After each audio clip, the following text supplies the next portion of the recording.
Rating every Disney animated film. Hercules. So after 3 emotional steamrollers back to back, Disney wanted something lighter to replicate the success of Aladdin and just be very fun, almost like a superhero movie. And as a result, Hercules is one of the weaker Renaissance films in terms of story, especially going into the 3rd act. But it makes up for that by the sheer strength of all the other ingredients it contains. Indoor plumbing. It's gonna be big. We have a very underrated art style that mixes classical Greek illustration with the work of cartoonist Gerald Scarfe, and so many sequences are just stunning to look at, especially Zero to Hero, and there are some fun freeze-frame bonuses with the rest of the gods' designs where you can instantly guess who's who. And if you watched the spin-off show, you know Aphrodite was the best. My best friend Icarus is in love with my other best friend? Wait, are they both human?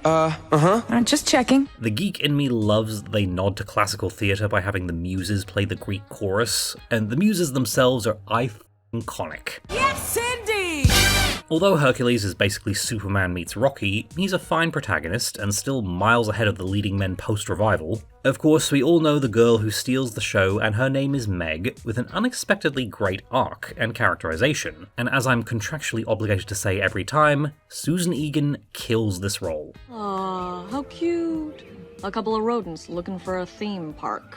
James Woods is iconic as Hades, of course, but for me, it's Meg who's the main draw. Well, you know how men are. They think no means yes, and get lost means take me, I'm yours. We've also got a great soundtrack, with Gospel Truth, Zero to Hero, and I Won't Say I'm in Love being absolute bangers. And while this is a more light-hearted Disney film, I still feel all the feels when Hercules chooses to give up his godhood to be with Meg. I finally know where I belong.